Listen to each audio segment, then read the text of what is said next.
Hello, hello. Okay, so my name is Anton, and let me introduce you to the next speaker, which is Tony from DDUB.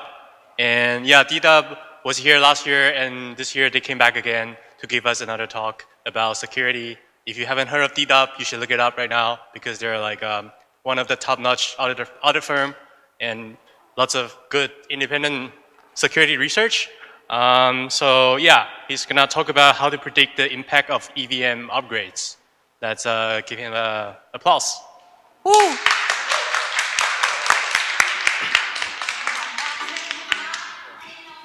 Hello, can everyone hear me? Okay, so I already got a really nice introduction from Anton. So yeah, I'm Tony, I'm representing DDORB, we're a security company. And yeah, the title of today's presentation is how to predict the impact of EVM upgrades. So what we're going to be covering today is two studies that we did for the Ethereum Foundation last May. The first study is about self-destruct removal. So that's EIP 4758 and EIP 6780. So they're two kind of competing proposals for how self-destruct was going to be removed. I'll give you kind of like a quick rundown of what self-destruct is and what it does, or now what it did. We'll then understand why it kind of needed to go. We'll understand how it was being used, and then I'll give you kind of the verdict for that initial study. The second kind of thing that I'll get into is the transaction and receipt root serialization changes. So that's kind of related to how now we have a difference between consensus layer and execution layer. Consensus layer uses this new SSZ format. Execution layer uses an older serialization format that's known as RLP, recursive length prefix. And so there's some changes there with how MPT roots are constructed. So yeah, we'll get into like what exactly is changing. You'll get a little bit more of an understanding there, why it needed to change. We'll also then cover how we found contracts which were doing RLP decoding, because that's kind of like crucial to understand what the impact would be. We'll find RLP blobs in call data, and I'll give you the verdict for the second study. So as I mentioned, the first study, it's EIP 4758 and 6780, or basically in short, removing self-destruct from the EVM. So a TLDR of self-destruct, basically self-destruct, it clears up a contract. So it resets the nonce, it clears the storage, it clears the code, and you can also send all of the ETH in the address to an address of your choosing. There were also at one point like gas refunds associated with self-destruct, and kind of the purpose of introducing self-destruct was to kind of promote state cleanup inside of the EVM. So I don't know if anyone here like runs a full node, but they're kind of expensive to run. So if we can get people to clean up things when they no longer need them, then we could hopefully have reduced the impact of like running a full node. And we saw like other things, for example, you had storage slot gas refunds, which were also kind of to promote state cleanup. If you didn't need a storage slot and you reset it to 0, you would have got a refund. This kind of mechanism did actually sadly end up getting abused through gas token. I don't know, does anyone here remember gas token? Yeah, so the point of gas token was basically you could create a storage slot, you could fill in a storage slot, or you could create a contract when gas was low, and then when gas was high, you would destroy the smart contract or reset the storage slot, and you would get the gas back, and you kind of like offset higher gas costs. So that was one abuse we saw over the years. It wasn't really the reason it needed to be removed, because that got mitigated in EIP 3529, which basically slashed these refunds. Another kind of abuse we see with self-destruct is mutable code, otherwise referred to as metamorphic smart contracts. So there's kind of various ways they're done. It's kind of a combination of create to and self-destruct. I'll get into that a little bit more later. There was a proposal that came up whilst we were doing this study, 6913, which is sec code, which kind of aims to like make this a part of the EVM. But I won't really get into that. I just thought I'd mention it since it did come up whilst we were doing the study. So to kind of break down EIP 4758 and 6780, I'll summarize 4758 as deactivating self-destruct. So what I mean by deactivating self-destruct is we're going to rename the opcode from self-destruct to send all. We're not going to touch the code, we're not going to touch the state, we're not going to touch the nonce. And the actual reason we wanted to go about this change is because of a movement called The Verge. So I don't know if you keep up with the roadmap that Vitalik publishes, but there's numerous kind of like phases going on in parallel in Ethereum. One of them is called The Verge. The Verge is related to originally Verkle trees, but now just verification in general. The Verkle tree component is basically you take a Merkle tree and you replace its like hash proofs with what's called vector commitments. And the really nice property you get there is that you can do proofs over these Verkle trees with reduced data sizes and smaller proofs. Because basically if you look at the tree there, you can actually prove a path through the tree without needing to send these sibling data. So you're able to actually kind of do these like parent-child proofs, and then you can like combine them and compress them into really condensed proofs. The problem that self-destruct causes with this is you can kind of have an unbounded number of state updates. So think about it, over numerous transactions, you could fill up lots and lots and lots and lots of storage slots, you self-destruct, all of those storage slots get cleared, they get set to 0, you have a really large payload update. And the reason the payload update is like a problem, at least the size of it, is because in the future we want to have these stateless light clients. So basically the light client wouldn't store any state, they would need to have all the state sent to them, and these large, unbounded, unpredictable state updates would cause a problem for implementing this. As well as, like implementation complexity in the nodes for like kind of keeping the state around for a number of, blocks or epochs. And that's kind of why we wanted to remove it. So 6780 I can kind of summarize as restricting self-destruct, and basically it's the exact same proposal except for the fact that if you self-destruct within a single transaction, it acts as it originally did. And the reason that this is okay is because you still have bounded state updates and you're not really like committing to the actual state root.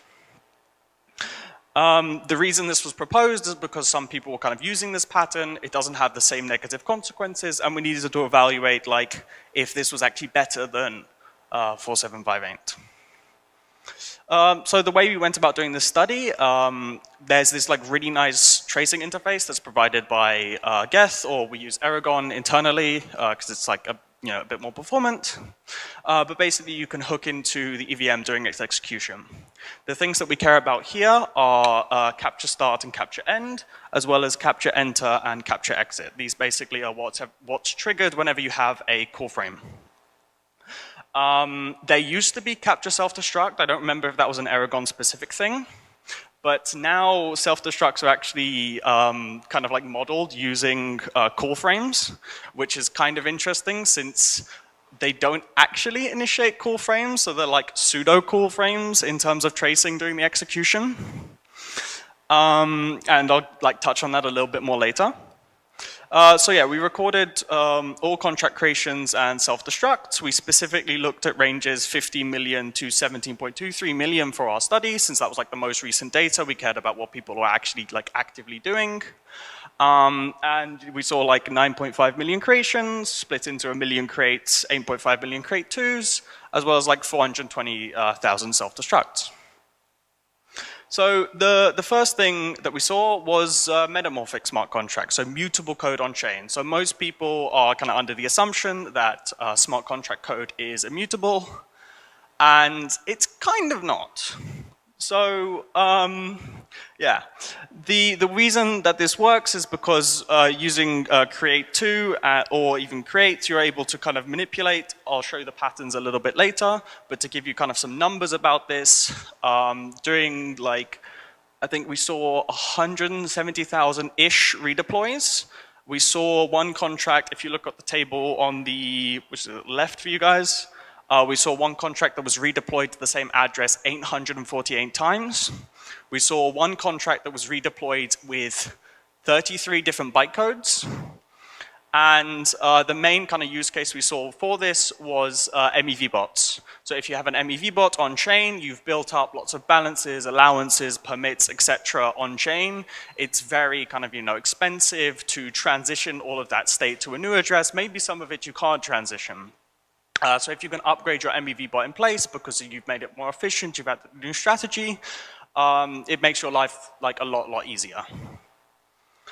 So here's a couple of the ways people are able to do metamorphic contracts. The first pattern is like what's called create 3. Essentially what you do is you have a deployer contract that has constant code. Because it has constant code, you can always deploy it to the same address. So you create to it to an address. You then call a function inside this contract deploy, which basically is just a light wrapper around create. It then creates your metamorphic contract. And the key here is that create depends on the message sender and the nonce. And since we can reset the nonce using self-destruct, what we can do is we can self-destruct the deployer. We can redeploy it in place because it was deployed using create2. And then we can create with an arbitrary payload to the same address, and that's how we have our metamorphic contract. The other pattern is what's known as the metamorphic factory pattern. And basically the way that works, you have a factory contract on chain, you send it the code that you want to deploy, it deploys your contract to kind of like an arbitrary address, it then deploys your metamorphic contract with a constant init code, so you're using create2, and all the init code of the metamorphic contract does is it just takes the address or wherever it was deployed, does a code copy, and sets that as the return data. And then it set its code as whatever you wanted it to be. And to kind of reiterate, because it has constant init code and it's created with create2, you can self-destruct it and recreate it in place. The other thing we saw is pseudo core frame. So it's kind of like a interesting behavior of self-destruct, but self-destruct doesn't actually initiate a call frame, which allows you to circumvent fallback functions. So whenever you execute a self-destruct, what it does internally in the node is just takes the address, it subtracts your balance and adds your balance onto the address that you're sending it to, and it doesn't actually initiate a call frame. So usually when you send ETH, you have to actually like send some amount of gas with that, since code can actually execute when you're sending ETH. You can have some like quirky behavior with this. So if we look at the WETH contract, you can see the fallback function is payable and it calls deposit. You should kind of know what deposit does. It just increments your WETH balance and emits a deposit event. If you look at the total supply function for WETH, the total supply function relies on querying the ETH balance of the contract. So it doesn't actually do any accounting in the deposit or the withdraw functions. The reason this is like problematic is because basically you can increase the ETH balance of the WETH contract without actually increasing the amount of WETH that's distributed to users. And you do this by sending ETH to WETH using self-destruct. And if you actually sum up all the kind of WETH allocations and you actually take a look at the ETH balance of WETH, it's off by about like 1,925 ETH. It doesn't really pose any issues to users because you can still like liquidate your ETH. You can convert your WETH. You can convert your WETH into ETH and ETH into WETH. It's just kind of like an interesting side effect of the fact that it doesn't initiate a call frame. We also saw people using self-destruct just to do arbitrary transfers. So if you look at the line of this transaction trace, specifically like the one originating from the arrow, you can see that someone creates a smart contract, they pass some value, 0.0125 whatever ETH, and then that contract just instantly self-destructs and sends all of its value to the specified address. And if I take the init code and pass it through the decompiler that we developed at DDOB, it's like one of our fundamental technologies. The decompilation is on the bottom right. All it does is it takes the address from the end of its own initialization code and just sets that as the address for the self-destruct. And for example, this was being used by 3F Mutual to send funds. So to kind of break down everything that we saw whilst we were doing this study, we saw about 10 protocols that were deemed affected by EIP 4758, of which about 3 were considered high impact. But then if you look at EIP 6780, we didn't really deem any protocols to be affected by this. Both the proposals fix the metamorphic contract issue that I mentioned earlier. And EIP 6780 was actually included in the Denkun hard fork that you probably heard about from other speakers today. So that happened last week. Nothing's collapsed, so everything went well, I hope. Getting into the second study, it's migrating the root serialization from RLP to SSZ. So basically, you might have heard of this like thing of ETH2, essentially. We have a separate consensus layer and a separate execution layer. ETH2 uses this new like serialization format known as simple serialize, SSZ, over the original serialization format that we used, RLP, recursive length prefix. So SSZ has numerous advantages over RLP. The ones we care about the most are that it's Merkle first and that it's indexable. And the reason that like this property matters is because of this thing that I mentioned about the Verge, where we want to increase like the provability powers for like clients and stuff like that. So the two EIPs are EIP 6404, which basically transitions the transactions root from being a Merkle-Patricia tree constructed using RLP encoding into a SSZ root. And this is being done on execution layer because the transactions root on consensus layer was already an SSZ root. As for the receipts root, it's also migrating from Merkle-Patricia tree to SSZ. And this is being done for both execution and for consensus. So the important kind of thing we need to understand in terms of who's going to be affected by this change is that we're looking for people who are using transactions roots and people who are using receipts roots. And the way that we figure this out is that they need to be in some way manipulating RLP data inside of their contract to be performing proofs over these roots. So we need to look for RLP like decoding or encoding. So let's kind of understand what RLP is. So there's 5 kind of cases for RLP. You've got single byte, string of bytes, long string, a list of items, and a long list of items. And they're kind of specified by prefix ranges. So depending on what your prefix range is, there's a way to get the actual data out and figure out the length of the data. I can actually show you what this looks like in pseudocode. And you can see the function like decode RLP. We've got a nice if-else chain. And so this is actually the pattern that we want to detect on chain. How would you go about finding smart contracts that look kind of like this or have a function that looks like this? And the important thing to note is these constants. So we have these constants that are actually used in comparison operations. And so we want to look for contracts that have these constants. And the reason that you have to have these contracts constants with RLP data is because RLP data is dynamically sized, it's non-indexable. Remember I mentioned indexability as an advantage to SSZ. You have to have these constants to do RLP decoding. So if you look at the top left, I have a disassembled view of bytecode. And you can see that they are pushing one of the RLP constants, 0xC0, to the stack. And then a few kind of operations later, we're seeing a comparison operation, and then we're seeing a jump.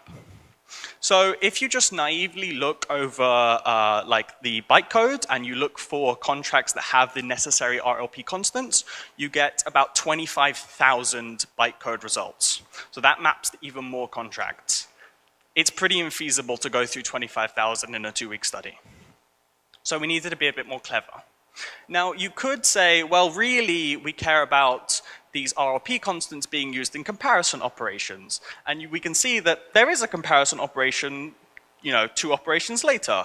But the problem with doing it on the bytecode itself is that you can have numerous stack manipulation operations or random operations in between the less than operation or the greater than operation being used.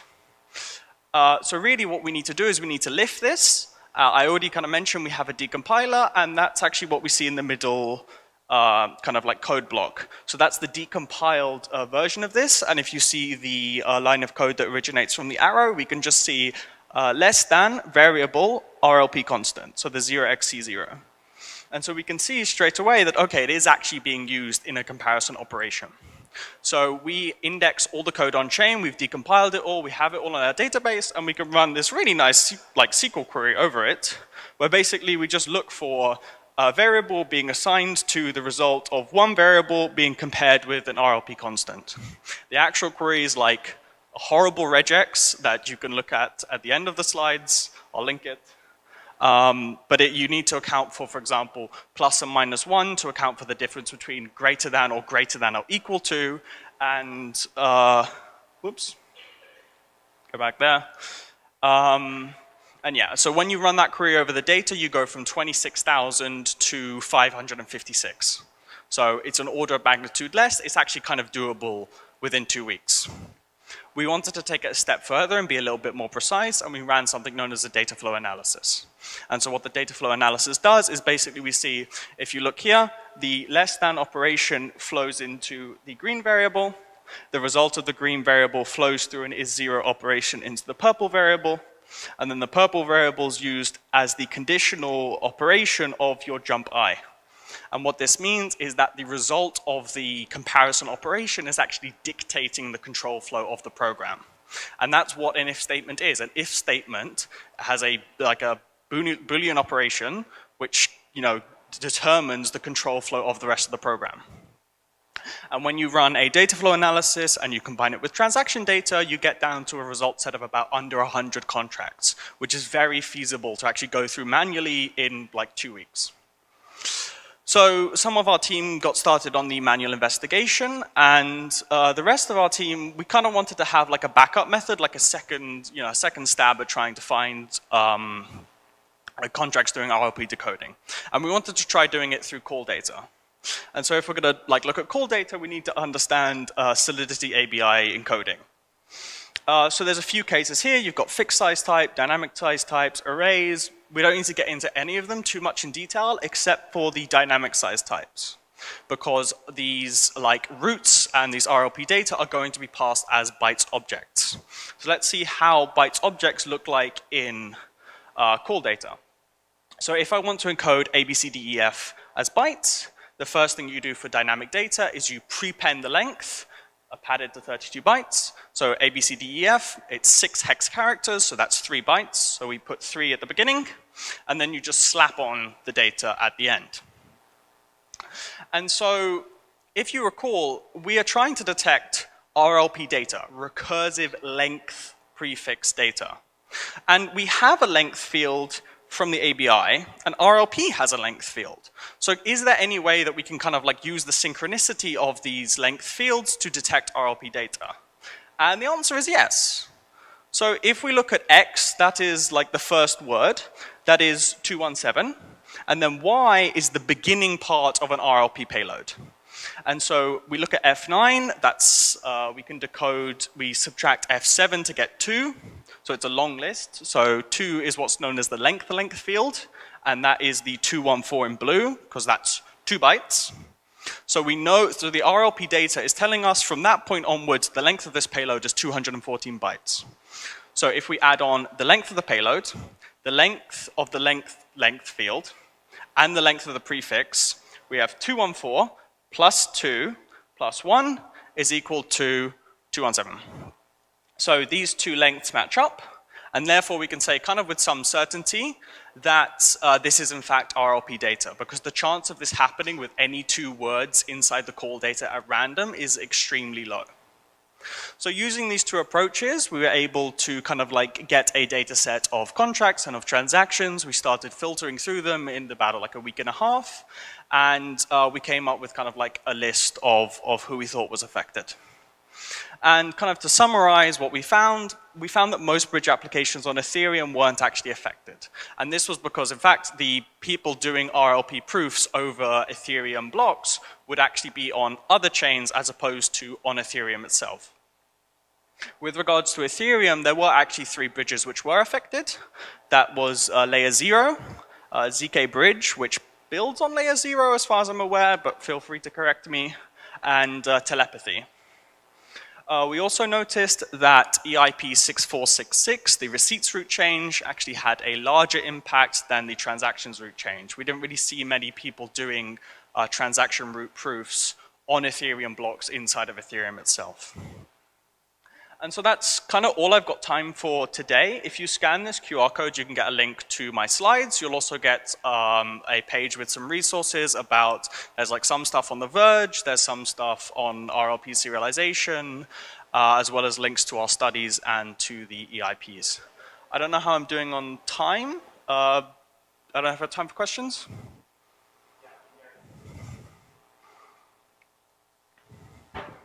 Yeah, there are time for question, for sure. Anyone?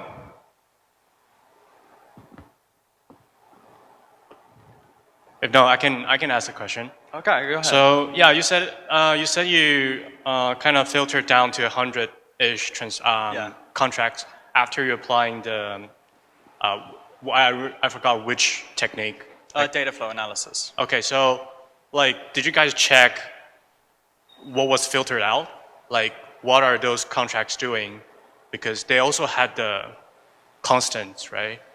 Yes, but you can be comparing to the constant, but doing something completely different. It may not be dictating the control flow. We did a sampling of them, and we found the sample that were rejected weren't actually doing RLP data. I'm just curious. Like, did you maybe find out some contract that are verified, and then found out they're doing something particularly interesting? They're similar to RLP, but not RLP, from what I recall, there wasn't anything super interesting in terms of like contracts that were doing something similar. There is kind of this like interesting thing, like if you try to do it just on source code, like searching for RLP in source code, you actually get like lots of false positives, because even though it's in your source code, it doesn't have to be in your compiled binary, which is why we did this entire study from binaries to begin with. Okay, okay. That makes sense. Any more questions? All right, well, thank you for having me. Thank you everyone for paying attention. I hope I didn't bore you.